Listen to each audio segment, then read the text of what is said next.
My name is Elaine Balaka. I was born in Toronto on August the 4th, 1949. August the 4th. I'm August the 8th. Really? Yeah, really. Whereabouts in Toronto were you born? The old Mount Sinai Hospital. And believe it or not, I was in the hospital the same time as this guy that I met and I was dating, and he was born on August the 5th. Wow. And I said, wow, that's a coincidence. It is. So you met early. Oh yeah, we were teenage But even sweethearts. earlier than that at Mount Sinai. Well, yeah, we probably were in the bassinet beside each other. Flirting, oh me, Elaine. Yeah. Can you tell me a little bit about your parents?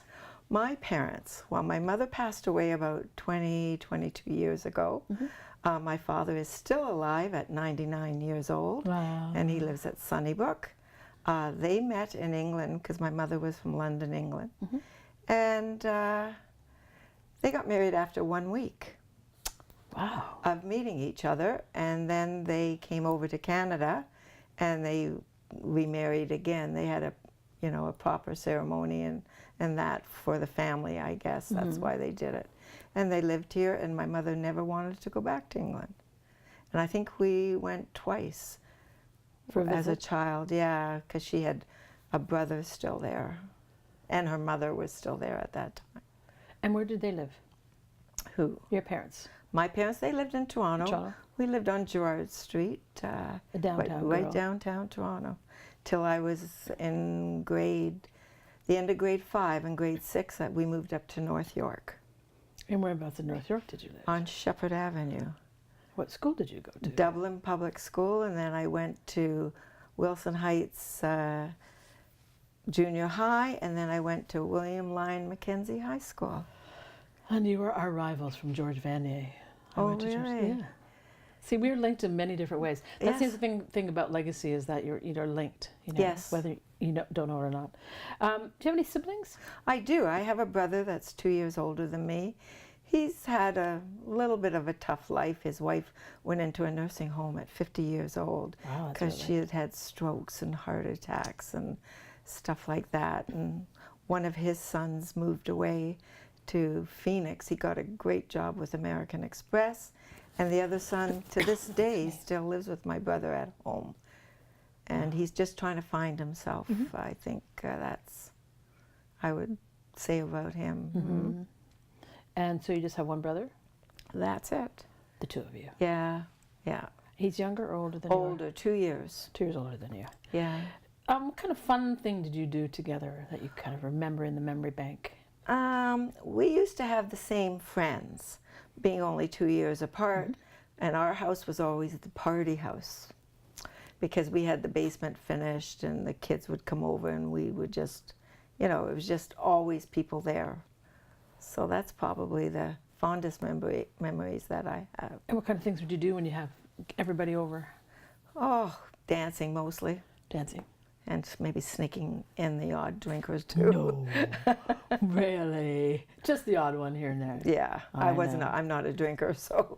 But it's nice to have those memories. We have like sort of a family gathering house. Yeah, it's funny because I went to an unveiling the other day and there was a bunch of kids there from our bunch of adults there. And they said, that was the first thing they said to me is, I remember the parties at your house. Yeah. And I said, yeah, we used to have some good ones. Yeah. It's nice to have that gathering place, Yeah. And then my parents always knew where we were. That's exactly it, right? Yeah. So how did you meet your husband? My husband, I met him at a bar downtown Toronto. Yes. He knew a lot of friends that I were friends with, so it was kind of introduced that way. And how old were you when you met? I was 18, I think, at that time. Yeah, we were 18. He's a year younger than me. He was 17, so, and he had this beautiful red Mustang convertible, so I think that's what drew me to him. Red, it was a black interior? It was, yeah. Ooh, he got that for his 16th birthday because his parents didn't drive.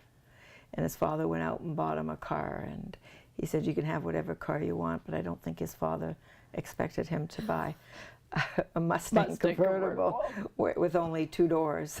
Wow. So what kind of things did you do together when you went on dates? He was was a gambler back in that time, so we would go to the racetrack every Saturday. We'd go to Woodbine, off to Woodbine we'd go. We would go to this nightclub downtown Toronto, where you would take your own alcohol with you, and they supplied the mix, believe it or not. Wow. Yeah, it was this little tiny club. Yeah. It was strange, but we'd go every Saturday night, and then Saturday and Sunday we'd be at Woodbine. Or are you at Woodbine winning? I remember Jumpin' Joseph always brought me money in. Jumpin' Joseph is the horse? Yes. Yeah. Nice. Very big horse, yeah. And what kind of a job does your husband get into? He was in, he graduated with, as an accountant, but he likes to spend his time on the golf course, so working in an office was not for him. So then he went into sales because he figured, well, he could be on the golf course all day and they wouldn't know where he is. So that's what he decided did. to do? Yes. So where and when were you married? Well, because of religion differences, we had to elope. So we went to Las Vegas, and we eloped in Las Vegas in 1972. And you go back to Las Vegas on a regular basis, don't you? I do. I go twice a year, but not with him. You and the girls. Me and the girls, yeah. And are you a winner when you go to Las Vegas? I have been the last 3-4 years, but this year was not there. Was not meant to be, I guess. Maybe next year. No, I told my girlfriend I'm not going back. You're done now. You're I'm done with Vegas. Let's go see something that we've never seen before. We used to go to different cities and travel. We used to go to San Francisco and Palm Springs and Phoenix and, you know, just California. We'd go to different places, and we used to enjoy that. And I said to her, I think we need to go back and start experiencing some other places. In the United States, Canada, does it matter? I like the hot weather, so to me it's got to be warm. Warm? Yeah. So where did you live after you were married? We rented an apartment on Shepherd Avenue, Shepherd and Jane. And then we moved to another apartment at Jane and Steele's. And my husband would come upstairs every morning and say to me, "You left the car unlocked." But I never left the car unlocked. He had a Corvette at that time. And I said, I didn't leave the car open, but they were being burglarized. Me, oh my. And then that was it. We decided to buy a home out in Mississauga, and that's where we moved to. And now where do you live? Now we live in Alliston.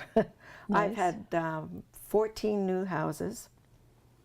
My husband always said to me, never love your house because it can't love you back.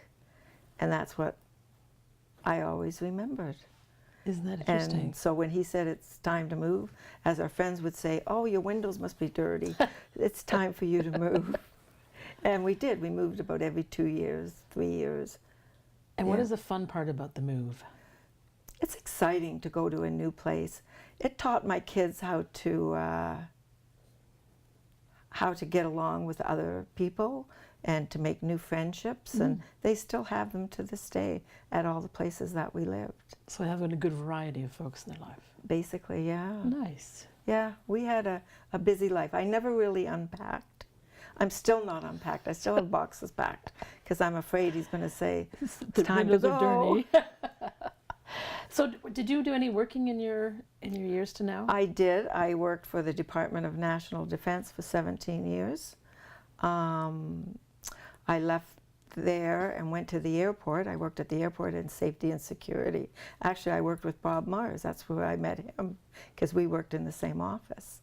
And then I stayed home with my children for 8 years. And then I went back and I worked for the Ontario Secondary School Teachers Federation, the union for high school teachers. And I worked there for 21 years. And what type of work did you do? I ran the office. Office basically, work. Yeah. I had to order other supplies. I'd prepare for seminars, workshops, cook. We had to cook meals for people coming to our meetings, Wow. Our executive meetings, our council meetings. Yeah, it was a busy. Some days was busy. I wasn't busy all the time. And you have children? I do. I have 2 children. I have my daughter Jill, who will be 42 next week, and my son Jason, who's 36, and they each have 2 children each. Jill has a 3-year-old and an 18-month-old, and my son has 7 going on 8, and my only grandson Benjamin, who just turned 5 last week. And they bring you joy. Oh, for the love of my life. I just, when I see them, their eyes just light up, What's the difference between being a parent and being a grandparent? What do you think is the main difference? Oh, I can go home and leave them there. Oh, yeah, I can't. I'm not as young as I used to be to be able to take them. Actually, I'm babysitting the 2 youngest ones this weekend, and I have anxiety over it because the 18-month-old doesn't come to me, so it's going to be hard. So my we're practicing for a wedding in 2 weeks that she's going away for. And she says, oh, I think we need a practice one. Like, why put this child through the traumatic experience of it? But she wants to do it. So they're going to Niagara Falls, and I will be home babysitting them. So we'll see what you're like on Monday. Yeah, I'll be relieved it's over, but then I have another one on June the 22nd to do another. So you're a really active grandparent then? Oh, I am. The other 2, the older 2, I always babysat them since they were born. Nice. 1 or 2 days a week for my daughter-in-law, because she works for her father, and her mother takes time and I take time, and daycare is so expensive for 2 children. So yeah, I always babysat them. So, and I feel bad because I don't babysit as much for my daughter, but then she lives down in the beaches, and so that's. So your children, where do they live? One's in Mount Albert, and the other one is down in the beaches at Birch Mountain, Kingston Road. A little bit further away. Yeah, and they'll probably be moving further because they need a bigger house because it's not big enough with all the toys. So outside of all of the caregiving that you do, what kind of hobbies do you have? Hobbies. I don't have a ton because I'm usually babysitting, but I like to read. I watch a lot of TV. I love to play on my iPad.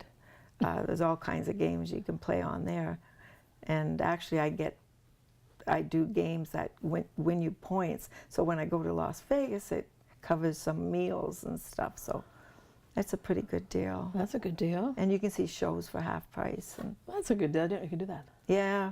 There's just a couple of games that you can do that with. So you are a very active participant here at Matthews House Hospice. I am. And congratulations on winning a volunteer award, the June Caldwell Award this year. That's pretty exciting to be acknowledged for your volunteer time with us. So we are greatly appreciative of that.